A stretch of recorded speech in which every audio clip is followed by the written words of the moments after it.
Good morning, everyone, and welcome to the opening plenary session of the 2021 Texas Conference on Digital Libraries. My name is Christy Park. My pronouns are she, her, and I'm the Executive Director of the Texas Digital Library, which coordinates this event. I am thrilled to be back at TCDL this year after an unexpected and unwelcome break in 2020. It's been quite a year. I think we can probably all agree on that. But we've done and learned so much over the past year. We've learned about the work we do, its importance in broadening access to scholarly and cultural heritage, digital materials, and we've learned about the vital role of community, including this community, in moving that work forward. I'm so excited about what I'm going to learn from all of you and what we're going to experience together over the next couple of days. So I'm going to serve as a facilitator for this session. I think we need to go back one slide.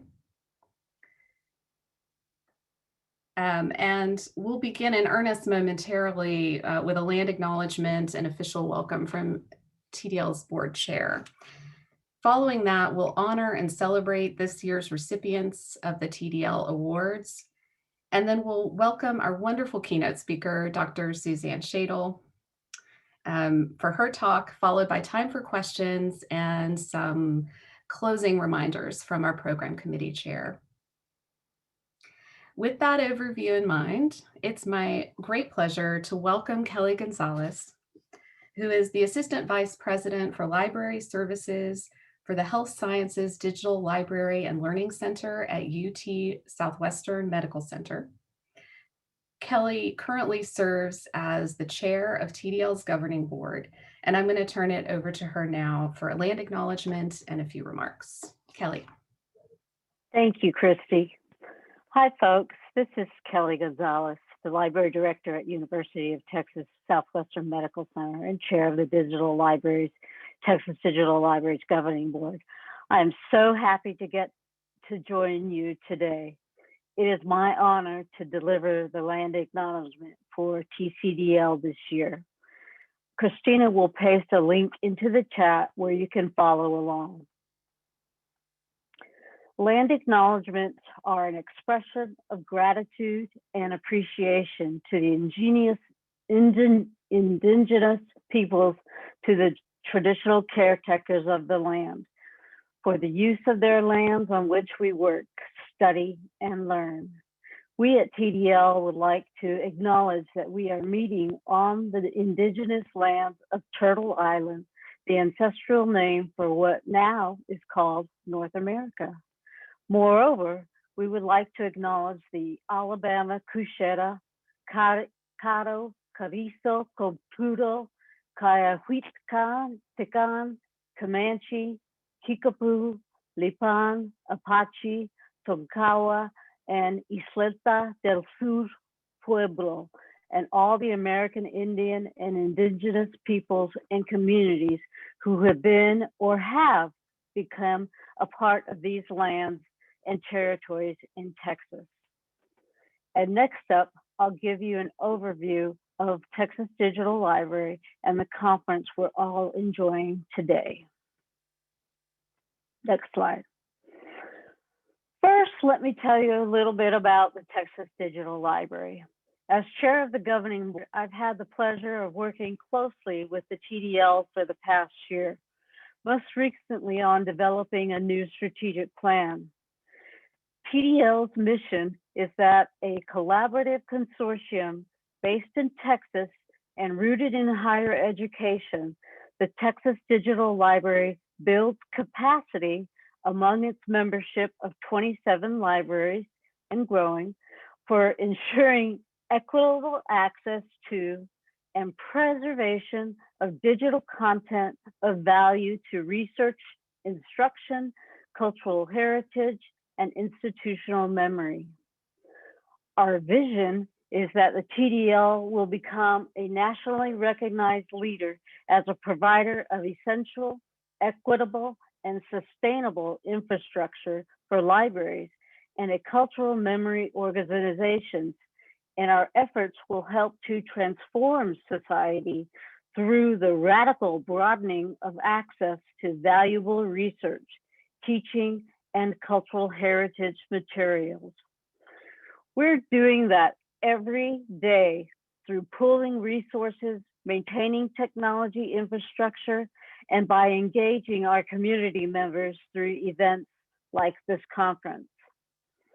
The Texas Digital Library has been organizing and hosting the Texas Conference on Digital Libraries since 2007. TCDL covers topics relevant to the creation, promotion, and preservation of research, scholarship, and cultural heritage digital materials. Our goal is to bring together those working in digital projects, including outreach librarians, archivists, repository managers, catalogers, faculty members, technical staff, and others, in order to build a practical, usable, and sustainable model for digital libraries within the state of Texas and beyond. And this year is no different. TCDL 2021 is our first fully virtual conference, organized by 15 digital members at academic libraries scattered across Texas. We have over 300 people registered, representing over 80 organizations, and representatives are here from 23 states. Congratulations for the hard work that you've done, and we look forward to the rest of the week. Thank you for listening to some information about the land we live on and work on in Texas, the Texas Digital Library Consortium, and the Texas Conference of Digital Libraries. Now I'll pass it back to Christy to review the conference platform. Awesome. Thank you so much, Kelly.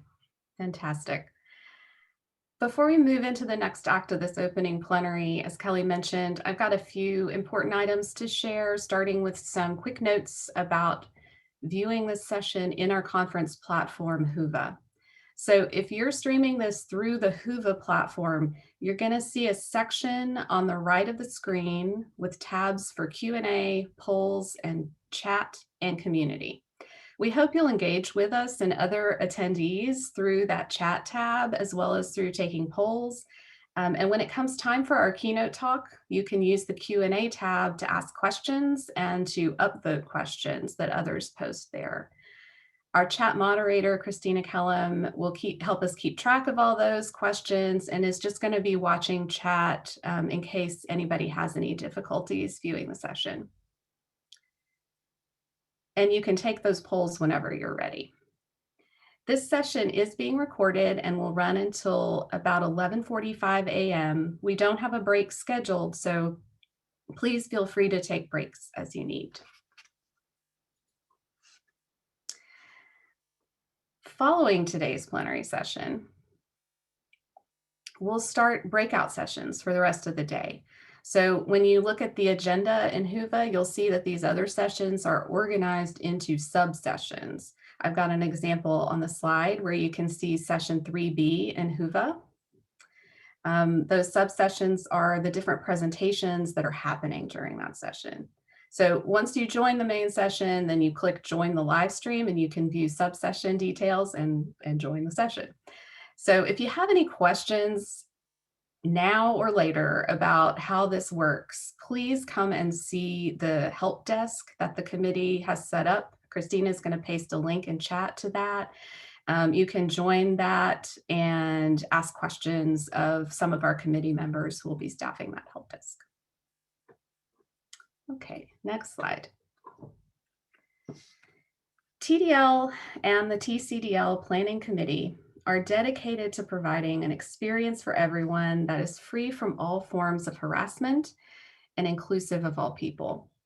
So we ask that everybody here today be considerate and respectful in speech and action, that you attempt collaboration before conflict, that you refrain from demeaning, discriminatory, or harassing behavior and speech, and that you're mindful of your environment and your fellow participants.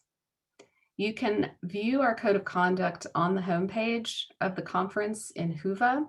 And if you witness or experience any violation of that code of conduct, we hope that you'll report it to us. On the next slide, you can see, you can find either me or TDL's Deputy Director, Courtney Muma, and direct message us in Whova if you would like to let us know about anything that you're experiencing or encountering. And you can also email us as well. Okay, so last but certainly not least, before we begin the awards ceremony, I know everybody will join me in thanking the organizations who have sponsored this year's Texas Conference on Digital Libraries for their generosity and support, which has allowed TDL to provide flexible and highly affordable options for everyone to attend this year. Those sponsors are listed on this slide, starting with those who've sponsored at our highest capacity level, Amigos Library Services and Cortex.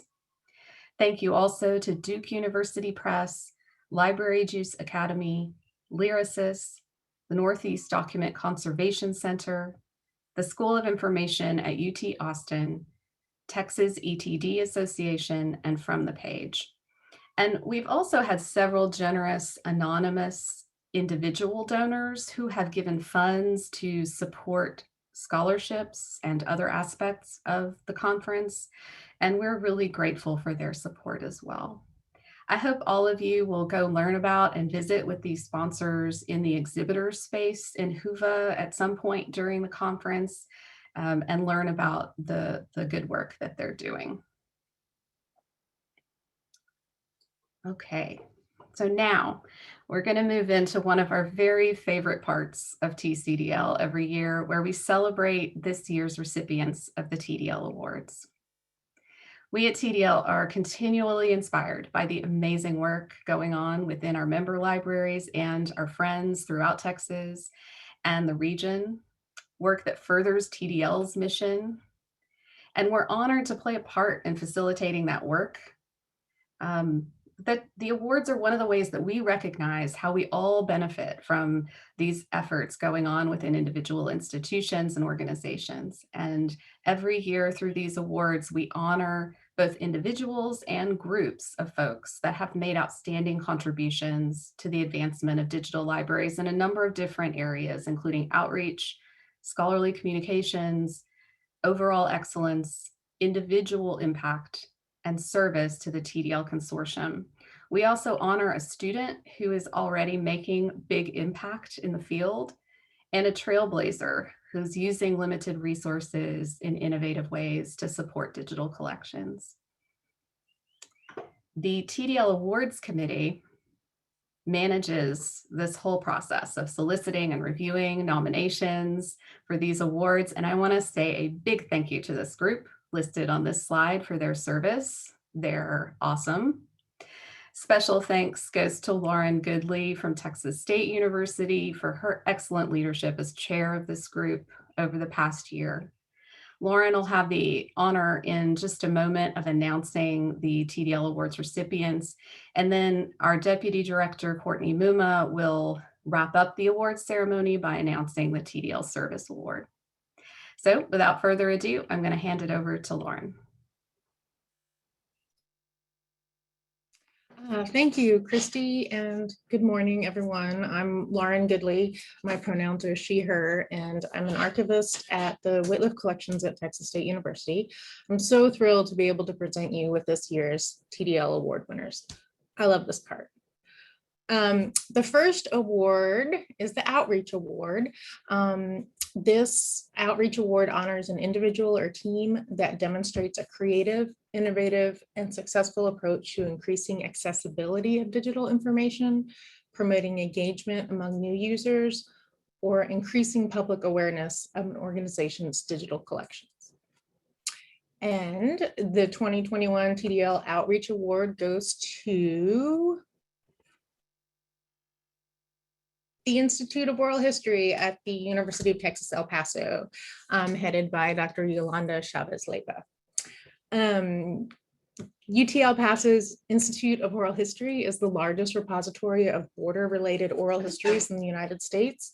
In the past 3 years, the team at the Institute created 3 videos that have reached a wide audience on Vimeo, YouTube, and also a website dedicated to the El Paso Food Voices Project.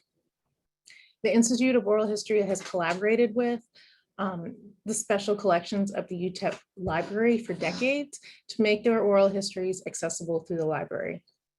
This award goes to a team dedicated to telling the stories and histories of border people, as the oral history projects are a work of a collaboration among faculty, doctoral students, master's students, undergraduate students, and staff.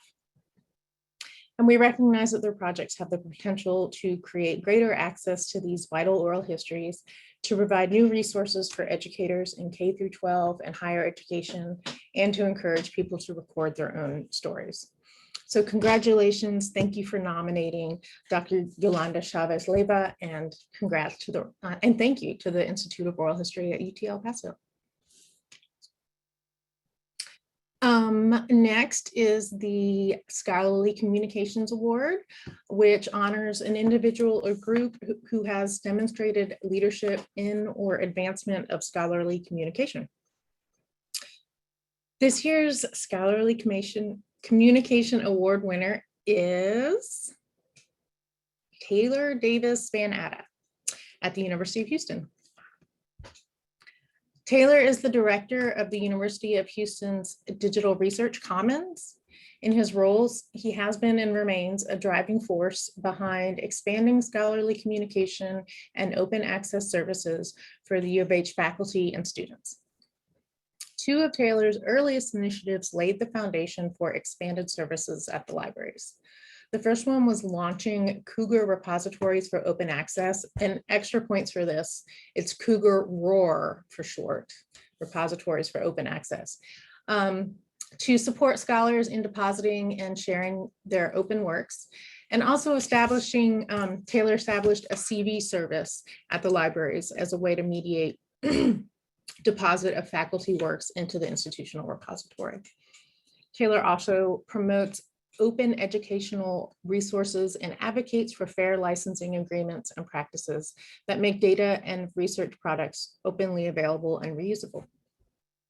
These achievements are impressive, but it's critical to also recognize our colleagues who make their colleagues' working lives better, and Taylor is one of those people.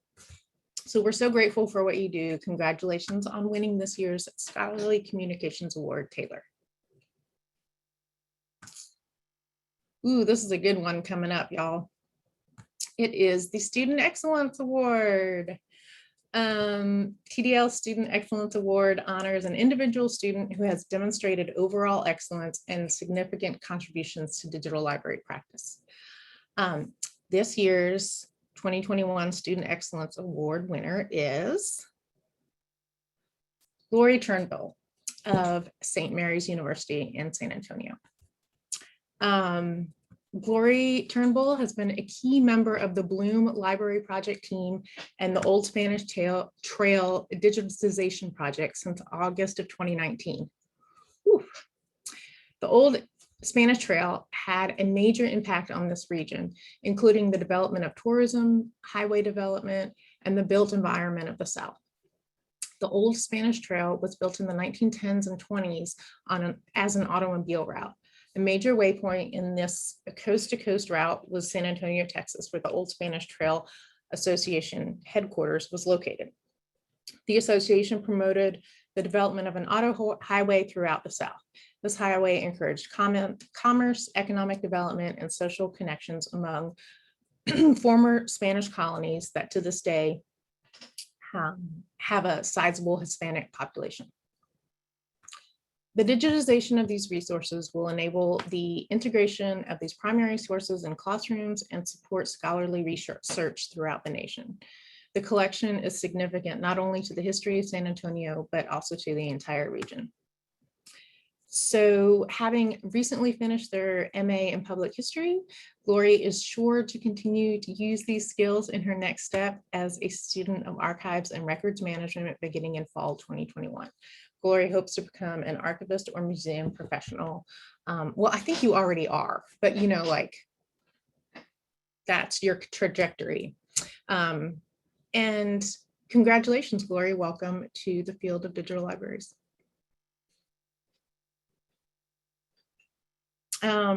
Up next, I'm getting excited like as we go. I keep wanting to go, ooh, this is a good one. Okay.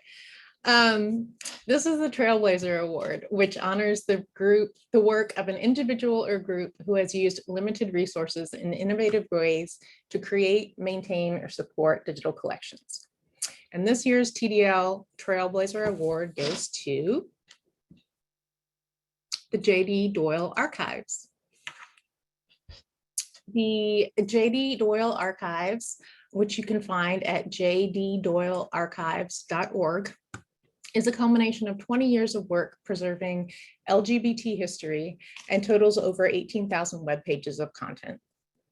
To highlight just one area of the project, the Queer Music Heritage was a radio show and website running for over 15 years, from January 2000 until March 2015. It was aimed at the preservation and sharing of the music of gay culture. The site continues as a resource for the history of LGBT music. Over 580 hours of programming has been preserved, and special attention was shown to women's music and that of transgender artists. Although not affiliated with the University of Houston, J.D. Doyle works closely with representatives of their LGBT Resource Center. And in 2019, JD was notified that the Library of Congress has selected his websites for inclusion in their materials related to LGBTQ+ studies. We're honored to award JD Doyle with this year's TDL Trailblazer Award. Congratulations, JD.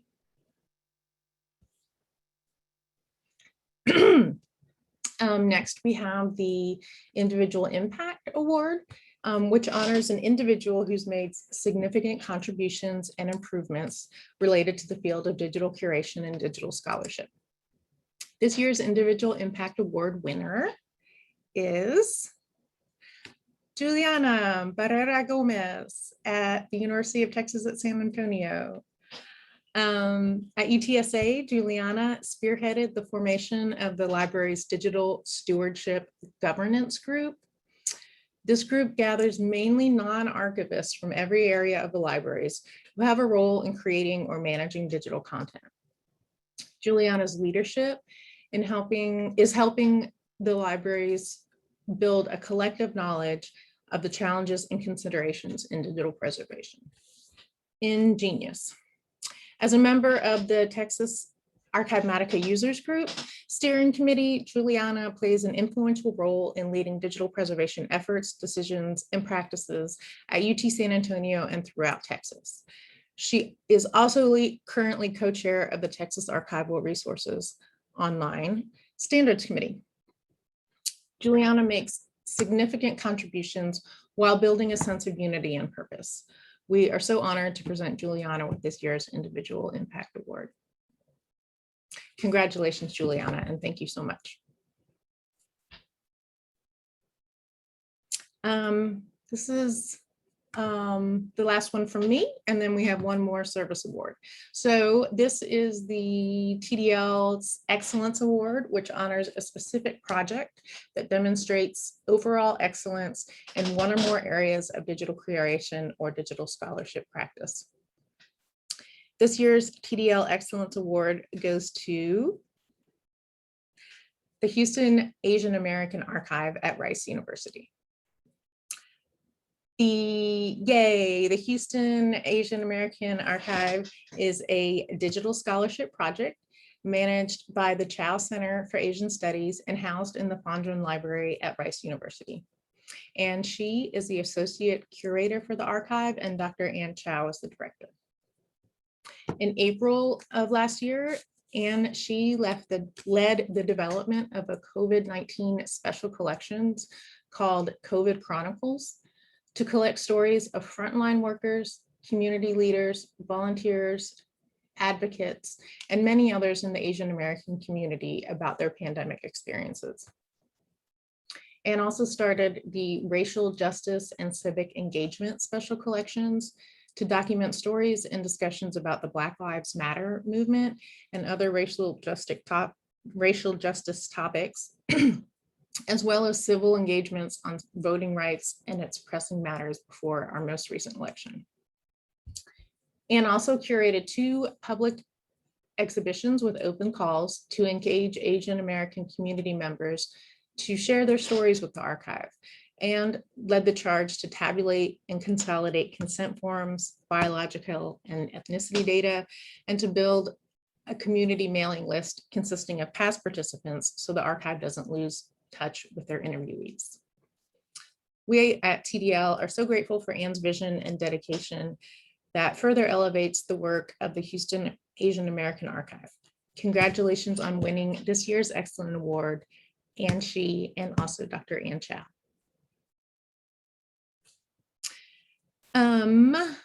So thank you to everyone who was nominated, and of course to our award winners. I'm going to pass the mic to Courtney now. Courtney, take it away.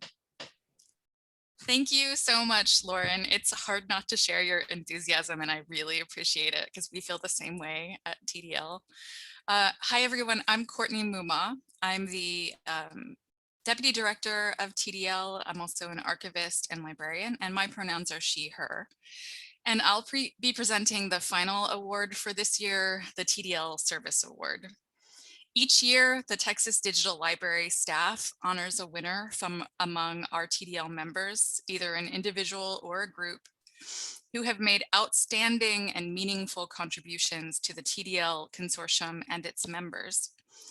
I am pleased to announce that the 2021 Texas Digital Library Service Award goes to the Carpentries Pilot Project team. They are Diana Morganti at Texas State University, Colleen Lyon and Jessica Tree-Logan at UT Austin, and John Watts at Texas A&M University. Their collaborative work on the foundation, management, and assessment of the TDL Carpentries pilot has been exemplary. Training Carpentries instructors from among our TDL member institutions will serve to expand data expertise across Texas and the region. TDL is grateful for your efforts in leading this project from start to finish, from proposing the Carpentries pilot to TDL's governing board, and then to coordinating the launch and equitable selection of trainees, to building a community of instructors, hosting and organizing several workshops, and laying the groundwork for continued Carpentries engagement in Texas. Congratulations, Colleen, Diana, Jessica, and John, and thank you so much for your service to TDL.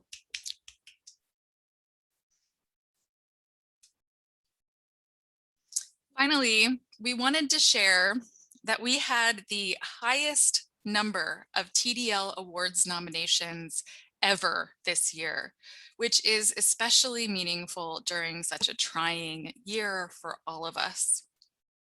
The nominees listed on this slide were recognized for their excellent work by one or more colleagues in our community. So thank you all for your work. And also please consider nominating a person, group, or project for an award in the coming year. And thank you to all of you who did this year. And with that, it's back to you, Christy. Awesome. Thank you, Courtney. Thank you, Lauren. What a fantastic group of recipients and nominees. I hope all of you out there have a smile plastered on your face like I do after listening to that just litany of inspiring work that folks are doing out in our communities.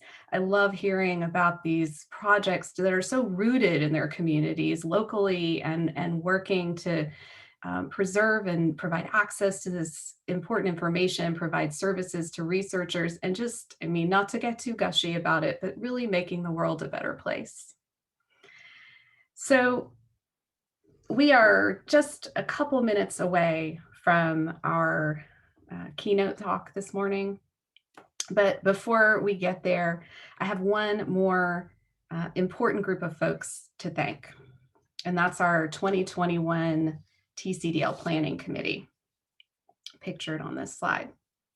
We all owe this group a huge debt of gratitude for their work over the last year to not just plan TCDL 2021, but to transform TCDL into a virtual event for the first time and make sure that we maintain the feeling of community that we cherish about this conference, along with the excellent content and opportunities for professional development that it provides. They have done a fantastic job. So thank you to Shelley Barba, our excellent committee chair at Texas Tech, John Crosno, Taylor Davis Van Otta, Nathaniel Dede Bamfo, Shianta Dorsey, Taylor Fairweather Leach, Lindsay Ford, Alexa Height, Ramona Holmes, Emily Johnson, Jarrell Jones, Christina Kellum, Sasha Rodriguez, Adrian Shapiro, Tao Vo Tang, Rachel Winston, and Amanda Zarang, who will be our chair for the 2022 conference. I just want to say also a thank you to two folks not on this list, but who serve alongside this group from the TDL staff side, who do and did a lot of heavy lifting to make this conference happen. Those folks are Leah DeForest, our communications manager, and Alex Suarez, our event coordinator and administrative associate. So all of these folks have worked tirelessly and with so much enthusiasm, creativity, flexibility to bring this event to all of us in this new format in this year that's challenged us in so many ways. I'm so grateful to them and proud of them and the way that they have really met the challenge. So with that, I'm really pleased now to hand the mic over to our Planning Committee Chair, Shelley Barba, to take us into the final act of our opening plenary session. Shelley is the Digital Scholarship Librarian at Texas Tech University Libraries. She's also an expert in digital scholarship topics and a passionate advocate for open access and open education. She's a tremendous leader within the Texas Digital Library. So over to you, Shelley. Thank you, Christy. I have the honor and pleasure today to introduce our keynote speaker, Dr. Suzanne M. Schadl. She is the Chief of the Hispanic Division at the Library of Congress. For 2 decades, she has worked to facilitate networks and learning through libraries and classrooms. This work has afforded her experience in government, university librarianship, and secondary education. Suzanne holds a doctorate in Latin American Studies from the University of New Mexico, and she's active in the Seminar on the Acquisition of Latin American Library Materials. Her interest in digital librarianship ranges from capturing and sharing Latin American tweets and translating electronic metadata to engaging diverse communities through linked resources. Her collaborative publications and projects incorporate emerging authors, all of whom she feels fortunate to list among her colleagues. And now I am pleased to turn over the mic to our keynote speaker, Dr. Suzanne Schadl, presenting her talk, Libre Tech Area, Making Space on the Digital Library Stage.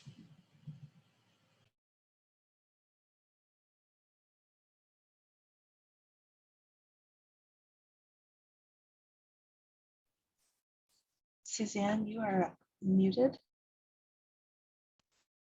Oh, good morning. I'm not muted anymore. You sound great. Great. Good morning, everyone, and thank you, Shelley. I'd like to thank all of you, and especially the Planning Committee, not just for giving us a wonderful program today, but for working behind the scenes to make sure that it is delivered beautifully on this platform. So I'd just like to echo everything that Christy said and thank our organizing committee, and congratulations to all of our awardees. What a wonderful morning to hear about all of your work. Today, I want to talk about making space on the digital library stage. And I've called my talk Libre Tech Area, which I hope will become clearer throughout the process of my presentation. I would love to start by engaging you all with the platform that we are working on. So I'm going to ask, I know that several people already have typed in or responded to our poll, but if we can go to the next slide, you'll see that I'm hoping for an exercise to begin. And the first part of this exercise, and I'll give people about a minute or so while I stare at the camera, to type in the first associative word you think of when you hear libre. Now you'll go to your poll and you can pull up that poll and type in the word.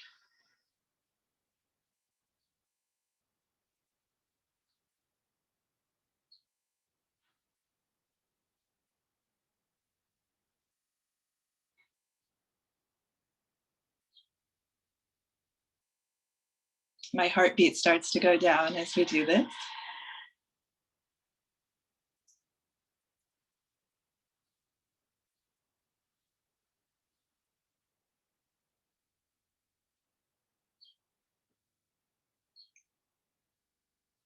Great. I hope people will keep typing in. But the next thing I'd like for folks to do, and hopefully we won't overload our system, is I'd like for you to go to your screen and unmute. And on the count of 3, I'd like for you to sing the word that you wrote. Is everybody with me? All right, here we go. Don't make me sing by myself. 1, 2, 3. Lucha! Bravo, bravo. Great, thank you so much. Let's go on to the next slide. Okay, I want to talk a little bit about a stage, but before I do that, I want to address the idea that it's always difficult to start any presentation with the audience and the dependency on what that audience has to say. Today, I have no idea, I still don't have any idea of all of what you've typed into the poll, but I felt pretty certain that if I asked people to sing it out, we might hear a melody, and at the same time, we might hear some dissonance. And I want us to think about that throughout the content, throughout this conference and throughout our work, that embracing that melody and embracing that dissonance will always bring us some positive results because we are listening and we are engaging with one another. So I'd like to start after that by talking a little bit about a stage. I'm always interested in words and meanings and descriptions and also community. And ultimately, my focus today is on community and the way that we can connect communities on physical and digital stages. There's a very strong connection between the two. So when I say stage, I'm thinking of all of the possible definitions of stage and probably beyond those that I know. So those that I know are, excuse me, have to breathe, steps in a series. So we talk often, when we say stage, we talk often about a stage perhaps in a disease, right? We can also talk about a raised platform in some sort of physical space or in some sort of digital space. And on that raised platform, there are actors or there are speakers, and they are going through some form of action. So we want to think about it that way. Could also be an exhibition manifest. So oftentimes when people are selling houses, they talk about staging the house, making it look as if someone lives in it. Or when you're setting up an exhibition, you're staging the exhibition before you open it to make sure things are in a flow that will make sense to the participants. So I'm talking about all of those things when I talk about stages. And it's important to recognize that in each of those cases, we are dealing with established parameters. There's some parameter to the stage, right? And when we're working with that stage, we are always sort of acting with, in, on, or for it. And in the process, we are connecting people and places with things and actions. So a stage is a very powerful place to bring people, and actions and ideas together. Okay, we'll move on to the next slide. When talking about stages, I'm almost always thinking of an environment that may be digital and may be physical, and if it's wonderful, it will blend the two. And I probably overuse the word global because I, in my work, am always thinking about local communities at the same time that I'm thinking about global communities. So today I want to just, it's not me introducing a term, it's out there. The term locality, right? A locality that pulls in the global as well as the local. And here too, we have some of the same ideas that we see with stages, and that is that a locality has a specified parameter that we either work or act in, with, for, so on and so forth, okay? And at the same time, those localities, right, and our work around or in or with it is connecting people, places, and actions. So if we put this idea of our stage and our locality together, and we, next slide, sorry.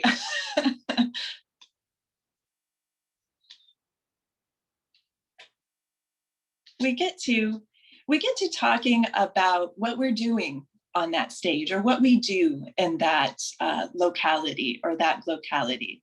And I'm very grateful to my doctoral education for introducing me to a Brazilian philosopher, scientist, and playwright by the name of Augusto Boal. I hope that some of you have heard of Augusto Boal. I know that many of you have probably heard of another Brazilian philosopher and educator named Paulo Freire, who is well known for a text called Pedagogy of the Oppressed. Augusto Boal is a similar mind, but working in theater, and he wrote a book called Theater of the Oppressed. And I will talk about those other forms of theater in a second. But the idea behind Theater of the Oppressed is that you have this stage, right? You have the parameter of the stage, and you have an audience. And Augusto Boal had this idea that if you can turn the spectators or that audience into actors on the stage, then your directors and your stage writers and your directors could start to understand what they don't already know because it isn't part of their focus or because it isn't part of their experience. So the idea behind Theater of the Oppressed and forum theater is that you can bring spect actors, right? Those people in the audience onto the stage, give them scenarios or allow them to create scenarios in which they point out social challenges. So you can address the issue of dominance, or you can address the issue of authority, or you can address the issue of control from 2 or 3 or 4 or more sides of that issue by demonstrating it to the others on the stage and also to the others in the audience. And after that demonstration, you can invite conversation and debate, as well as problem solving around the idea that got presented on that stage. So here, if we think in librarianship, for instance, authority, I believe, is a very important issue to bring up on a digital stage and to pull in our audience in that context. So forum theater is a form of that, which is a little bit more structured, something that he introduced when he was in Europe to encourage discussion and debate within the theater. And the idea of legislative theater sort of evolved out of that. And Augusto Boal tells this great story of how he started to think of legislative theater. And he was working, he became a politician, and he was promoting a politician from another party in Rio de Janeiro. And that that candidate was already in office. So by Brazilian law, that candidate wasn't able to use the media platform to promote his candidacy. So Augusto Boal and a group of other people who were supporting that candidate thought, okay, let's go out into the community. Let's use a stage, which was the plaza, the public plaza, and let's sort of address this sort of locality and help get the word out. So what they would do is they would go into a public square, they would take out a guitar, they would start playing music. As happens in those cases, people would start to gather around them. And as more people gathered around, they would play a cassette tape of this candidate talking about his platform. And then people would start to say, oh my gosh, why aren't we hearing this? Why isn't he saying this? And then the group would say, well, by Brazilian law, he can't use the media to promote his candidacy. So they were engaging the public in a discussion of Brazilian law within the context of a political campaign. So that's what we mean by legislative theater. But I think the most important point here is if we bring spectators onto the stage and they become actors, we are going to learn a lot more about what the audience wants. We're going to learn a lot more about what the audience experiences. And ultimately, we're going to learn a lot more about how to engage those individuals in those communities in the work that we do. Next slide. Thank you. Okay, so this is a sticky place for a lot of professionals because what we have to do when we bring others onto a stage that we have the privilege of occupying, or we have the privilege of controlling, or we have the privilege to be authorities upon, we have to admit that there is something that we do not know. So I have become very comfortable admitting that there are things that I do not know, and that everyone around me, no matter what their experience, no matter what their age, no matter what their ethnicity, no matter what the language they speak, can teach me something that I could take with me to the next place. So with that said, I want to suggest that we all know something. We know something. I'm not going to say we know it better than other people because that would be unfair, but we know something very well. And we feel very confident with that something we know. So this is another place where I would like for you all to engage with the platform that we're on today. And I'd love for you to type into the chat the something that you know, right, that you feel comfortable sharing with other people. And I hope we can go back to that and look at all of the knowledge that is in our room, right, our digital room today, and really be appreciative of the talent that we have, which if we were to leverage, could be incredibly powerful. And it also makes it safe for some of us not to know those things because there are others in our community who do. Okay, next slide.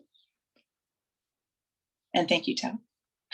So from here, I just want to talk about a few of the things that we do in the Hispanic Division, and then things that are happening on the stage at the Library of Congress, and just open up the floor after that for some discussion. So I think a lot about small stages and large stages and how the two might come together.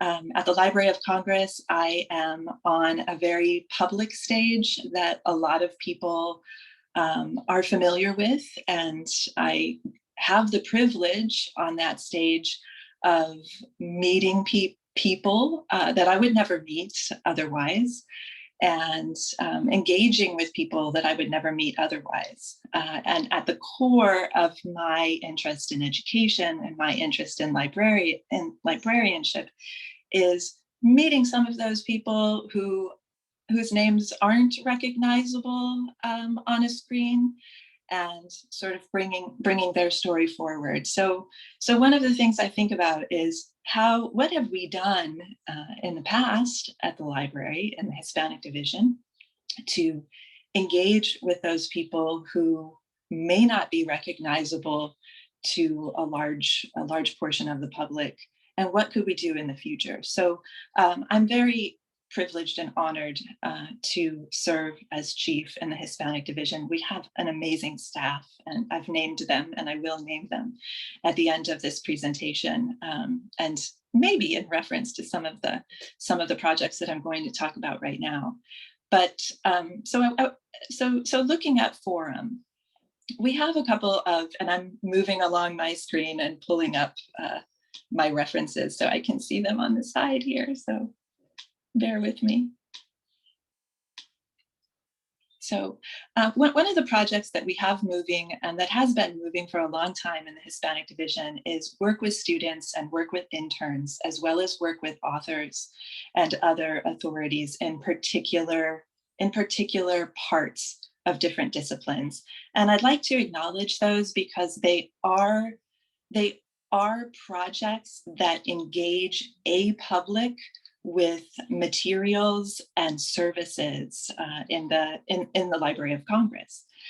One of the first and foremost, I'd like to talk about the students and interns. I've made a transition into a very public role in librarianship from an academic role in librarianship that had its public space. But one of the things I've always loved is working with students and working with faculty members and sort of being involved in that excitement around different ideas. So it is a really great pleasure to move on to a national stage where we work with interns from a lot of different programs on a lot of different ideas. And we do have, I hope that we have in our audience today, one of the interns that has been very influential over the past year in the Hispanic Division. Her name is Maria Guadalupe Partida. And if she is here, I'd like to say that she has a very powerful voice. And Lupita, if you are here, could you unmute and say hello? Hello. Hi, everyone. Lupita. Thank you, Suzanne. Sure. Lupita is in San Antonio, and I know you guys, some of you already know her, but you are going to see more from her for certain. Lupita came into the library as a junior fellow, and we've just started that project now, and we have another junior fellow in the audience, Carla Roig. Would you like to say hello to Carla? Hi, everyone. Good morning, afternoon. Thank you both. Thank you both. I want people to know that Texas is in the house at the Library of Congress. And I want to introduce the idea that we are asking our interns to tell us what we don't know. We have to work within the parameters that we have at the Library of Congress, which are immense, but sometimes restricted. And they are producing amazing content. I focus on Lupita because the content that she has created, you guys can go online and you can search Latinx resource and civil rights, and you are going to see her work along with the work of Herman Luis Chavez, who have put together an amazing resource that doesn't just include items from the collections at the Library of Congress, but they link to a number of items and digital collections across the country, including throughout Texas, in bringing together a stage on which people can study civil rights and immigration in the Latino community. So I hope that people will look at that. And I want to say there's a podcast coming later in the year, so look for that too. So this is one way of sort of bringing experts to the stage to create materials.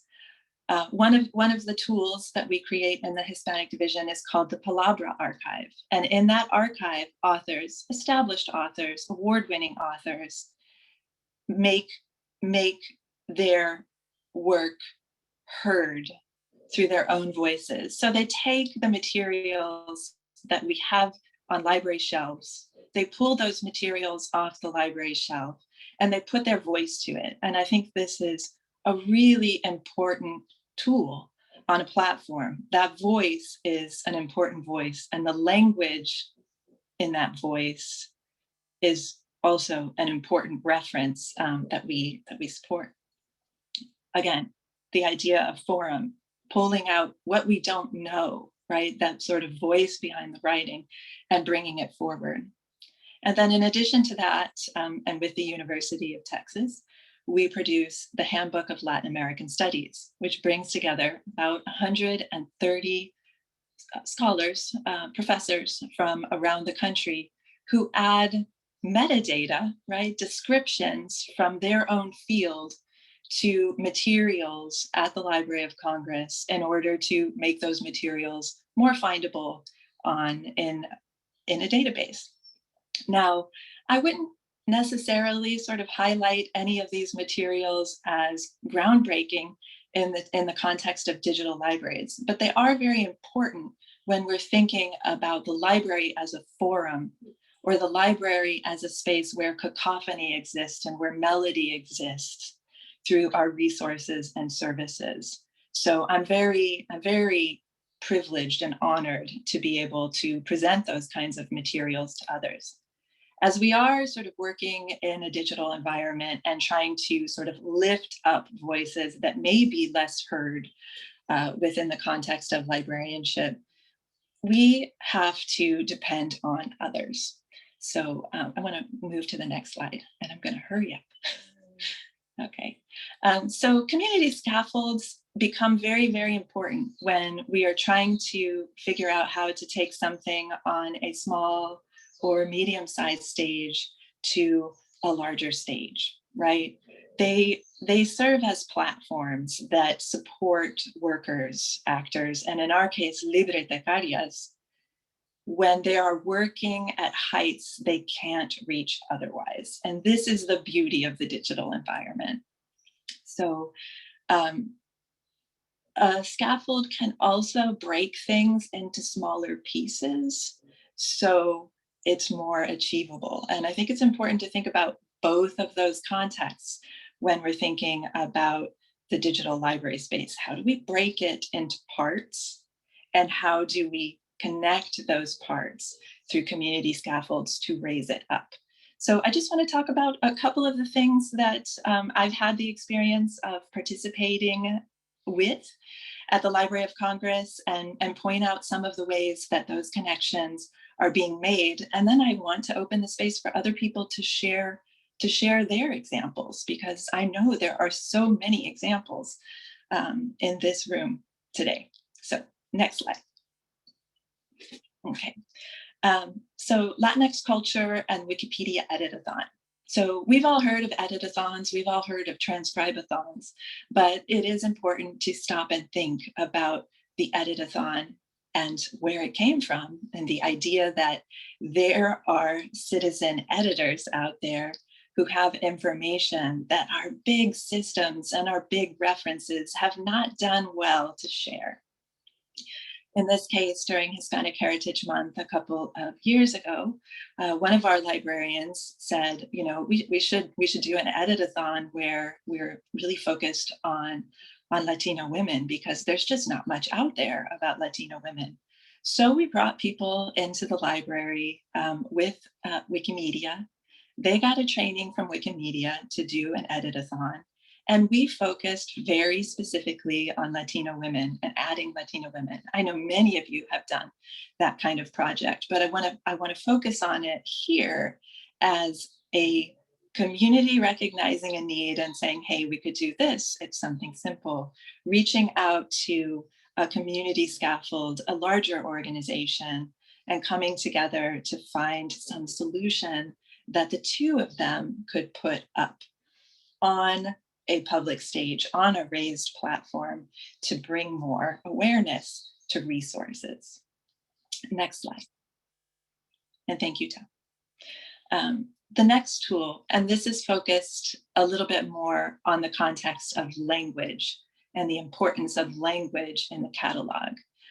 Right now, ongoing, we have a transcription campaign, again, going to the Edit-a-thon and the Transcribe-a-thon, called Herencia, where we are asking the audience, right, our actors out there in the world, to help us transcribe Spanish, Portuguese, Latin, Catalan documents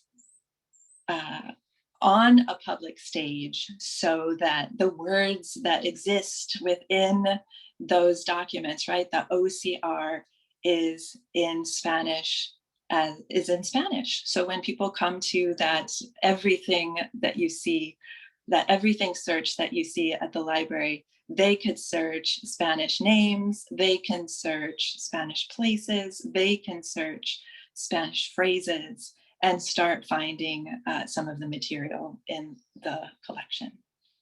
Okay, moving on to the next slide. Thank you. Just pointing out another, just for the past year, I think we have learned a lot in the past year about community scaffolding and librarianship and digital archives, and particularly in digital librarianship.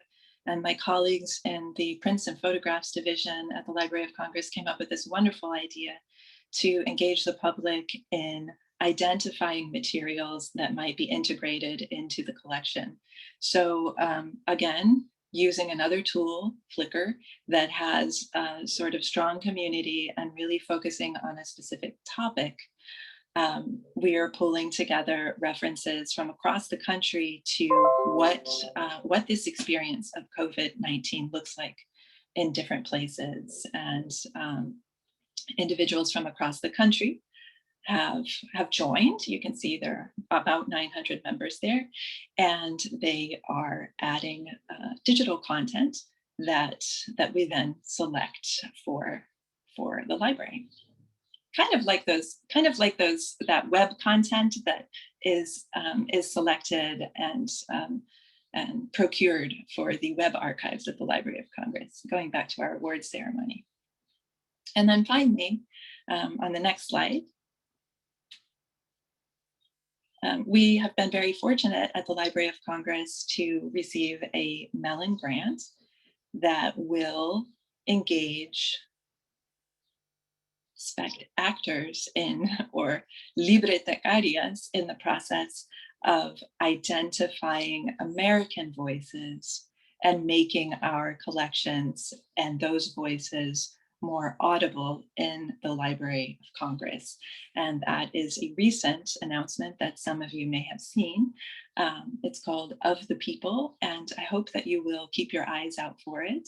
My colleagues in digital initiatives may be looking to places like Texas in order to make sure that the library's collections are more inclusive. And we need your localities to join us in that process. Okay, thank you. I'm getting to the end of my time.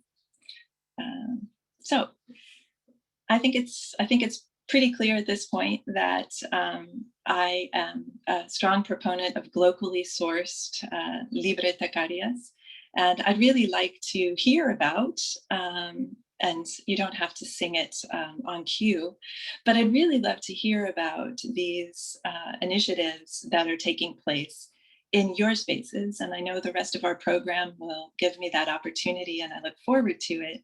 But if people are comfortable speaking out and talking about some places where they see a small stage connected with a bigger stage, or where they'd like to see a smaller stage connected with a bigger stage, and some of the challenges that they face, I think we might engage in a little forum theater here, or forum digital librarianship.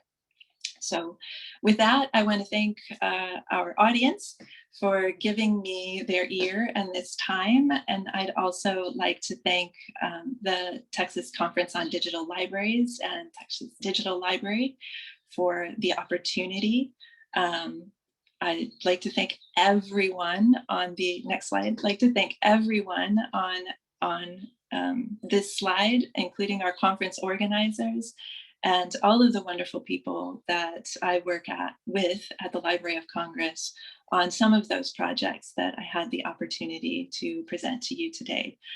Without a village and without many, many, many people with very different experience, we wouldn't accomplish much. So thank you all for giving me your time, and I look forward to hearing from you and answering any questions that people might have. Next slide. Just some references. Thank you so much. Thank you, Dr. Schadl. That, so many good things planted there, thoughts and concepts. And I would like to open it up for any of our guests to submit their questions either in the chat or the Q&A section. And those will be relayed so that we can all hear, and Dr. Schadl can respond to them. And so while people are thinking of those, I just wondered if, because I wrote down, I really liked the community scaffolds, like that concept and that thought. Could you speak a little bit more about maybe like what kind of like first steps, like someone completely new into it, maybe is intimidated themselves about making the scaffolding, what kind of advice you would give for that? I'll unmute. I think, great question. Thank you for the question. I guess I don't think there is a prescription for community scaffolding. So what I would remind people of is that we all have connections that we're comfortable with, and we might use connections that we're comfortable with to make the next connection. So when I'm thinking of community scaffolding, just really thinking of steps, right? Or really thinking of planks that we stack up one next to the other. And if we have to sort of move one in a different direction to sort of move over that way, I think it's a very important connection to make. Generally speaking, we are all very terrified about contacting someone or some organization that we don't know and asking that someone or that some organization if they might be interested in working with us on a particular project.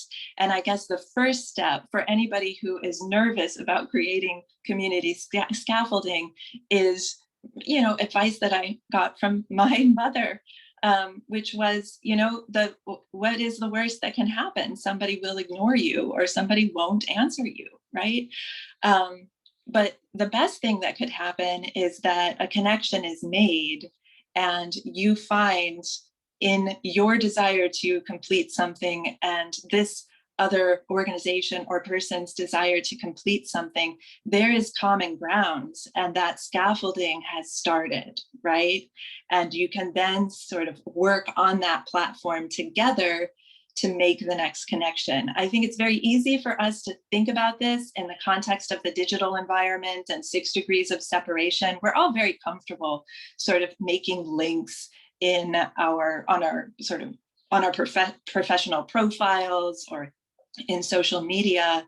But when we're thinking of community scaffolding and the work we do, sometimes those connections that we have in our very own community and the connections they have can push us out farther. The other thing is, and I think the first step, which I did try to highlight, is to say, okay, there's something that I don't know, right? There's a community that I'm not familiar with. They have experiences that I can't understand. Let me walk in and say, you know, this isn't my stage, right? This is your stage. And I would like to know what you're willing to share with me on that stage. I think that is the first step. Thank you. That's excellent. Again, I call for anyone else who has a question or a comment that they would like. We would love to hear from you and to relate that forward with that. I can just ask the one I just posted if you want me to, Shelley. Oh, yes, please do. Dr. Schadl, thank you so much. That was a wonderful presentation, and you shared a lot of great ideas, and I love the way you engaged. My question for you is, when you engage with the communities that you've talked about in the slides, have you experienced anyone questioning the Library of Congress's rights to hold any content? And have there ever been attempts at repatriation that you can talk about? Okay, so yes, and maybe I can't talk openly, but I will do my best. So yeah, I think the question of rights is a very important question, right? And as a human, I believe very strongly in the rights of an artist to distribute their material and be paid for their talent and for their work as well. So I think rights are a very important discussion. And I also think that it is important for the communities that we work with to feel comfortable exhibiting either their work or their experience or their community on a stage. So I guess one thing that I would like to highlight there is, you know, if you're trying to reach a community that would prefer not to be on that raised platform, you acknowledge and honor that request, number one. I guess I could talk about maybe a couple of places. So repatriation is a really interesting and important reference. And I don't have any experience with repatriation at the Library of Congress. We do have experience with rights on a regular basis when it comes to something like the Palabra archive, right? So anybody who is recorded for that archive signs an agreement that their voice is going to be made available either in an analog environment at the Library of Congress or in a digital environment anywhere in the world. And if they don't sign off on that, then we can't add that material to the collection. And I do think that it is important to honor silences and be conscious of why those silences might need to exist in certain communities, and adjust the conversation around that discussion that might happen on a Boalian stage, where you can address the concept of dominance, or you can address the concept of violence, or you can address the concept of authority, right?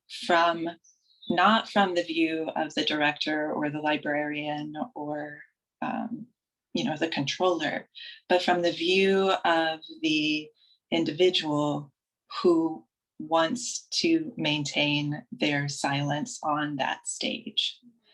And I think that could be a very powerful message in librarianship. You know, there may be communities that we can't reach in a digital environment, that we can't reach in a physical environment. Not because we don't want to reach out to them, but because they're protecting themselves. And I do think that is an important acknowledgement. And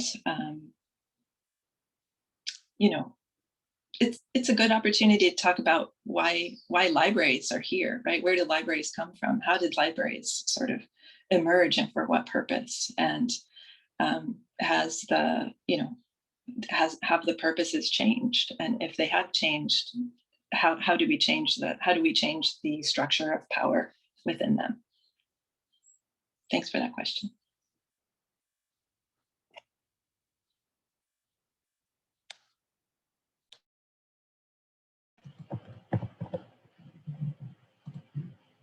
Okay, we have a nice comment actually from Lauren Goodley.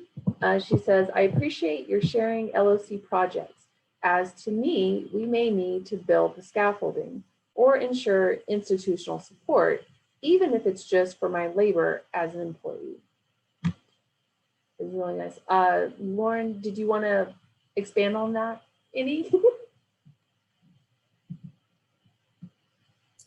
No, I was kind of thinking out loud, and now I'm looking at the chat that Yolanda was talking about some of the projects she's done. And I think sharing this was really valuable as far as like new people who haven't done this before, sort of conceiving and learning from people who have done it before. And then,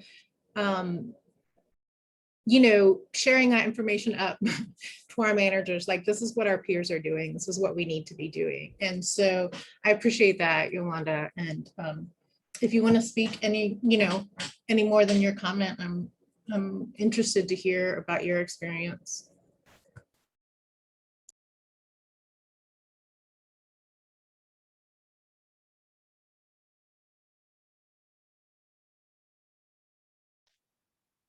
Yolanda? And if she doesn't want to, that's fine too. It looks really, oh, she doesn't have access to her microphone. So you got to go to chat and see all the great stuff she says. I'm gonna be kind of rude and speak for her that they were doing oral histories with asylum seekers at the US-Mexico border at the time of the wall, and the people being trapped in it, like physically trapped. And so they made contact with a legal nonprofit. And then they met people there and started visiting a shelter and developed more relationships. At first it seemed impossible, but it wasn't. I mean, that was my first response, Yolanda. I was like, you can't go do oral history. Like, no, they don't even let people, in there. So that's really amazing to hear from my point of view. And just like that, thinking about outside the box or using whatever connections that you may have in the community outside of the library to bring a lawyer, to bring that kind of support to the community that you're trying to connect with, so. And she also comments that rural New Mexico, I said the Texas border, I'm sorry, that the rural New Mexico is really challenging technology-wise as well. So that's a really good thing to think about ahead of time. Thanks, Yolanda. And anybody else? I saw some other people earlier in the chat who were bragging on themselves. I love to hear the bragging on themselves. Thank you, Yolanda. And I think, Yolanda is already bringing to the stage some important discussions, right?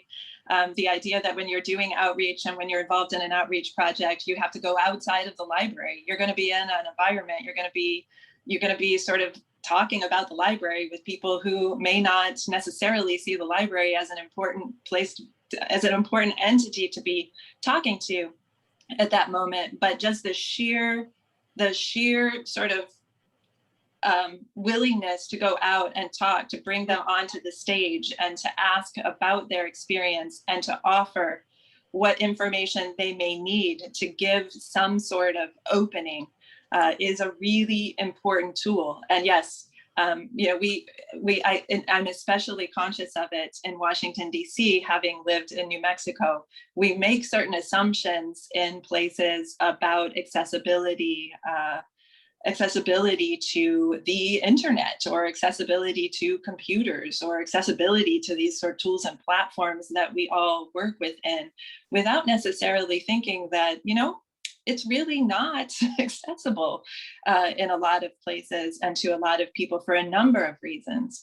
And really sort of getting that information on the stage is an important way to say, hey, maybe you're not engaging with this area because they don't have access to the platform that you're using, or they don't have access to the tools that you're using.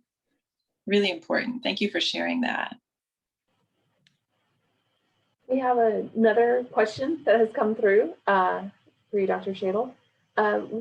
This is from Heidi Winkler. What strategies would you suggest for approaching library administration about building community scaffolding?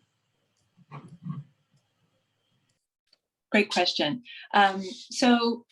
It depends if you, so I'm just going to speak based on the audience that your library serves. So I know a lot of you are working in academic libraries. I know some of you are working in public libraries. So I hope that I won't sort of narrow it too much when I talk about those libraries. But I think one of the guaranteed links to your administration, right? Administration is going to be thinking about big picture and big results, right? But always they're thinking about what is the mission of that institution, right? And how do we deliver on the mission to that institution? So if you're working in an academic library and you work with students and you work with faculty and you work with staff at that institution, and that faculty and staff and students are engaged in making a name for the university, one of the best tools within that environment is to work through that audience that the library serves, and to give that audience that the library serves the opportunity to speak to administration, perhaps on behalf of the librarian. It's a very powerful means of allowing the library administrator to hear from the community that librarians serve. I don't know if I've ever been at a place where the community that librarians serve are not thrilled with the work of the librarians that they work with. And sometimes administrators don't have the opportunity or the connection with that community to hear what is working for that community and what that community wants from the library. So I recommend creating some sort of opportunity that would be forum-like within the library, at an academic library or at a public library that invites your administrators to hear from the public, right? To be in that role of, okay, this is my stage, right? This is the stage I control, and the public is up here talking to us about what works for them. I think for librarians, every opportunity you have to promote the work that you are doing with the community, or to address the scaffolding that you would like, you should use, because you never know the whole picture, right? And it is very important to speak and advocate to the extent that you can speak and advocate, and address those things that you would love to do if you had the tools and the time and the resource to make that happen. And sometimes telling that story opens the connections that aren't already there. I hope I answered that question. I think you did. I think that was wonderful. The next question we have is from Christina Kellum. Can you talk about the importance of bringing in young or beginning career people into the Library of Congress and providing a platform for their voices and background to be heard? She also notes she really enjoyed the shout outs you made to Carla and Lupita.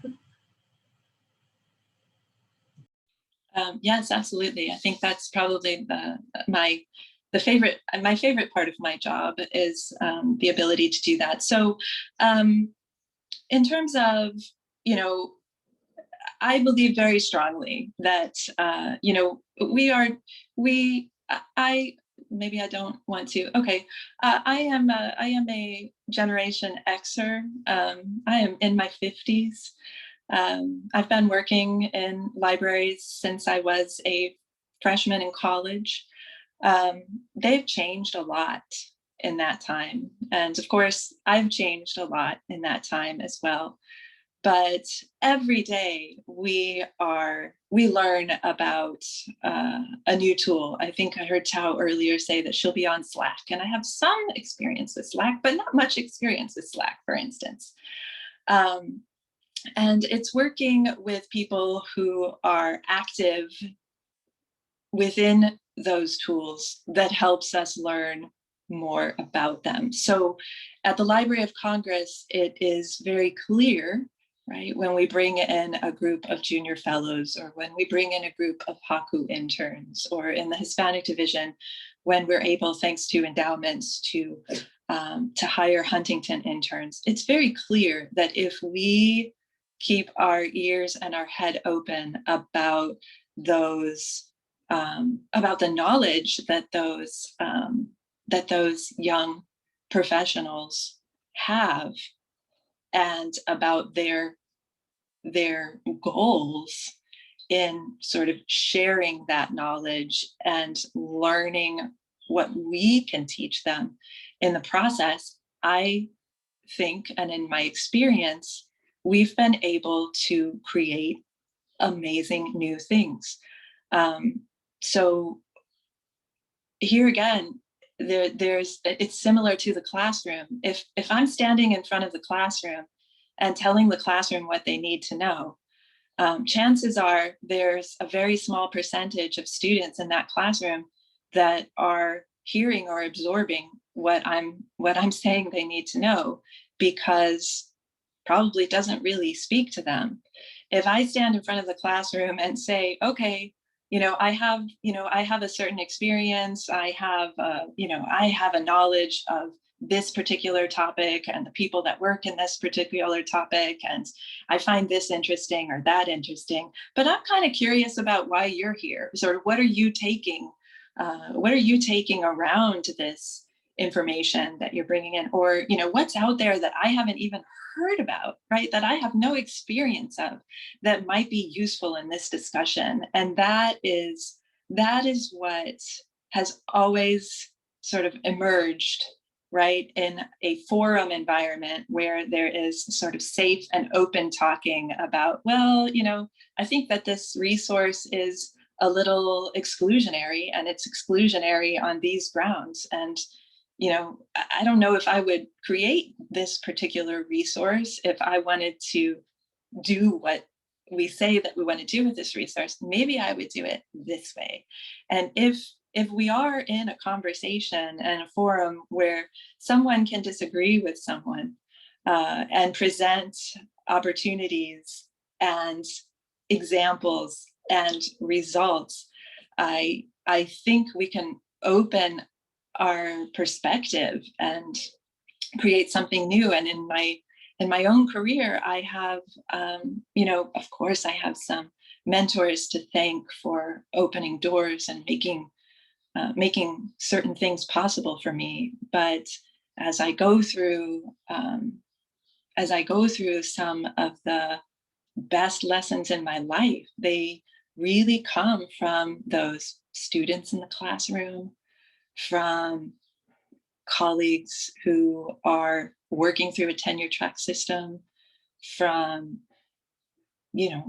people in the audience that were comfortable saying, I don't appreciate this, and I don't appreciate it for that reason. And having that discussion and being willing to have that discussion has taught me a lot, and I still feel like I have a lot to learn. So in terms of creating an environment, one of the great things about the Library of Congress is if you create a resource at the Library of Congress and publish it, it's there on that platform. And for me, it's very important to make sure that the name of the person who researched and created that content is there with the content.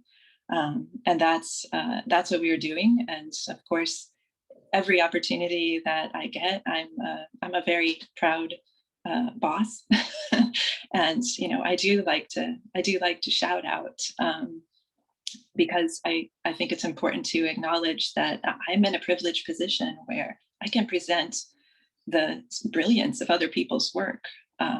But it's important to acknowledge that in the end, it's other people's work, and they deserve a space on the stage. And in librarianship, if we aren't doing that, then we won't stay relevant, quite frankly. We're making incredible strides in digital librarianship and in other sort of physical librarianship and engagement with the public, because people are challenging what the library has done historically and asking it to do things differently. And generally speaking, those are people who are new to that environment who want to see it work better. Excellent, excellent. We have one final question here as we move towards the end of our time. It's from Ian Barta. Do you have any advice for how academic libraries can market and recruit for events like the Edit-a-thon? We often struggle with marketing anything the further it is from a more traditional library-ish service.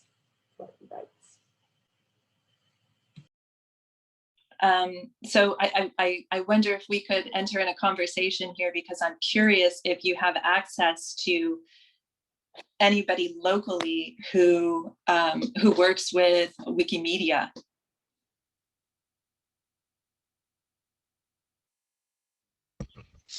I don't. I'm not that familiar with these kinds of things. When we were you were discussing it, though, it made me think of an event we had a couple of years ago that might have been a good sort of hook into something like this. Is we have a book discussion group, and we were reading Bless Me Ultima, and we were excited at the time that this might be bigger than our traditional discussion groups, because our public library here in Lubbock also got involved, and they were hyping it up as you know, something the whole city was going to be reading. And when we got to it, we failed at recruitment. We still got our core book discussion group, and it didn't grow, you know, beyond that. So it's just something we struggle with. Okay. Thank you for sharing that. So I wonder, I mean, in that particular case, and shout out to Bless Me Ultima and a New Mexican author. Thank you.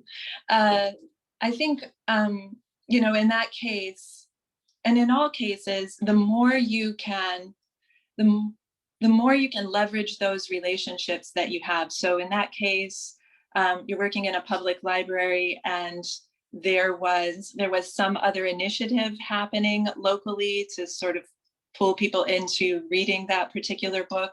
The more you can connect one initiative with another initiative. So in that particular case, maybe you know, maybe there is a particular school, or maybe there is an organization that is promoting that book, and they have an audience, and there's another school or organization that has a project where they are promoting that book. The more you can pull these, let's say 3 audiences together or 2 audiences together, the more successful you might be. And sometimes, in my experience, and this is a tricky one, right? When you're trying to pull that community into the library, you're trying to sort of make the library a reference for that community. Sometimes you have to go out into the community to make those first steps, and then invite people in. So anybody who has done community outreach knows that it is a long, drawn out process. It doesn't get the sort of quick and massive results that some other, you know, the social media post that goes viral might get. But I think the key there is really sort of planning events in unison with some of those other organizations. So maybe you find a middle ground. I like to talk in other contexts about third space as a really important place for sort of new opportunities to happen. Maybe there is a sort of space between the 2 or the 3 or the 4 where you bring in people that you haven't brought in before, and then work with them to offer the library as a space for something that the library has never done before that would be important within that community. I hope that's an idea that helps.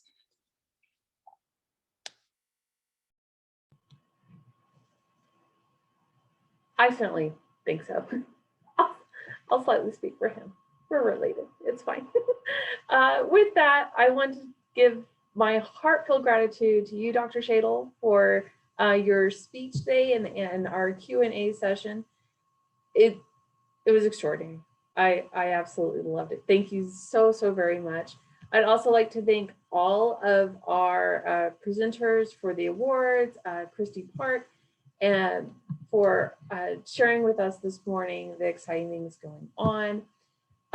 In the chat, we are going to drop a link where our participants here can sign a thank you card for Dr. Schadl for speaking with us today and attending our conference. And some other announcements. I want to remind you to check out the discussion boards, the Birds of a Feather sessions, and the afternoon sessions today. You can access those through the agenda link there on your Whova. And to be sure to play the TCDL poster scavenger hunt. When you complete the quiz, you are entered in to win a free book and free registration for next year's TCDL 2022. I'm really happy with the poster sessions this year. That it's a really amazing how we made that happen virtually.